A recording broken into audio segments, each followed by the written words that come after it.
Shalom and welcome to 2 Minutes of Torah. This year is entitled Gentiles, Jews, and Free Will. Parshat Hazinu, it says, Ki goy ovad eitzot heina. Talks about a nation not having wisdom, bereft of all wisdom. Which nation is it referring to? The psukim right before are talking about how the Jews go off the derech, how the nations attack them. The nations assume that their victory over the Jews is because of their power. And then it says, Goy ovad eitzot heina. The nation is lacking in wisdom. Rashi brings one approach down that is referring to the Gentiles themselves. And it says, shame on them. Shame on them.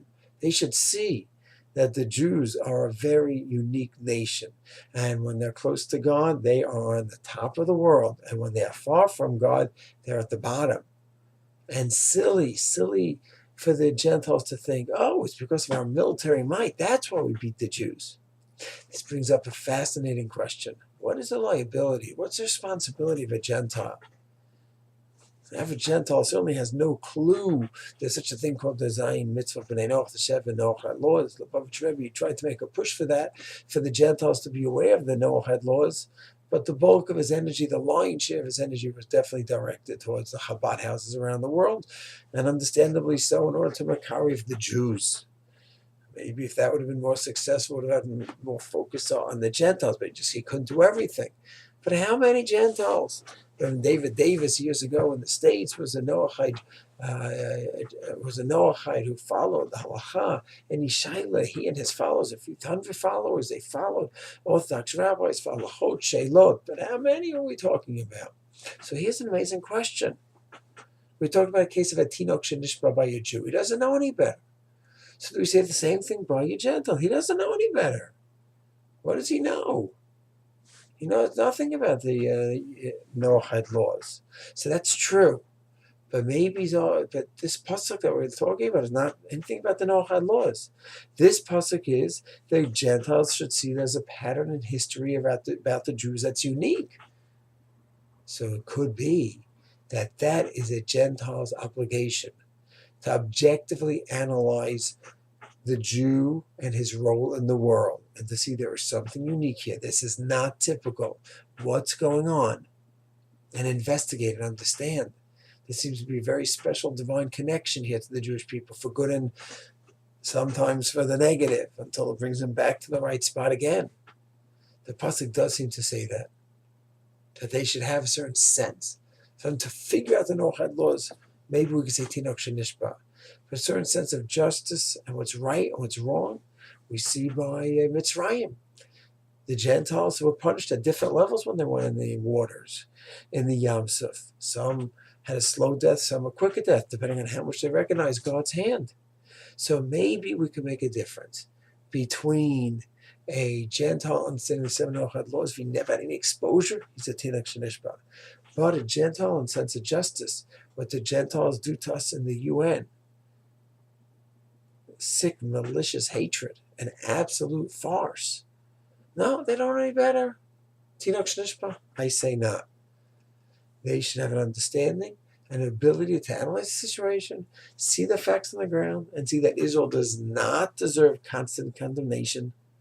Maybe we make mistakes here and there, but in no way that we should receive 20 condemnations and all the Gentile world together has 3 over the past year. Just no way. It's not a rational analysis. It's a bias, and they must come to grips with that and make sense with it. And just to finish off, the question of free will is not only for Gentiles, for every Jew. Jew grows up in a society where he's anti, the state is terrible. That's who he grows up.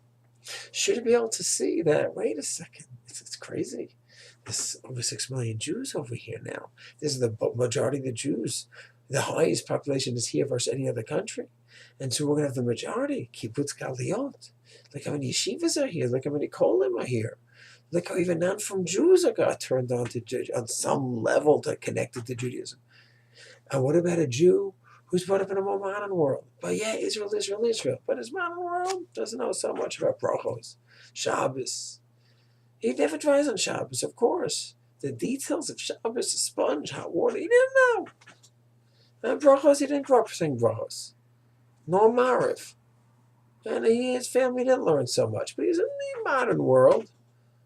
So he has free choice. Wait a second. I know Torah is very important. We always talk about 100 brachas a day. I'm not saying any. I'm saying a few in Shemon Esrei. I don't say bracha every time I eat. Well, maybe you're responsible to look into that and learn Hilchos Brachos. So to me, the shaila of free will is an incredibly broad question that applies to Gentiles, Jews, Orthodox, more yeshivas, less yeshivas, datu l'mi, not datu l'mi. Every single person has a reality in front of him, Jew and Gentile alike. When it comes to specific mitzvahs, the 7 Ochad laws, a certain mitzvah in the Orthodox world he didn't know anything about, maybe we have the category Tinuch Shanishba. But in terms of seeing and assessing and reassessing and adapting one's views, whether it's a Gentile, how he looks at the Jews and God, or whether it's a Jew, an Orthodox Jew, that has certain strengths in one area, but other areas were neglected. And now I have to say, wait, I know that's part of the Torah, and I didn't grow up that way, but I have to make a 180-degree turn here.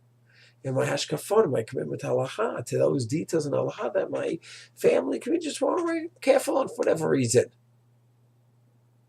So free will is an unbelievable gift, but it's an achrayus responsibility. May Hashem give us the chachma bina dat to use that free will to really see which areas we need to improve on, where our strengths are, and Mitzvah Hashem to be able to progress. Shalom.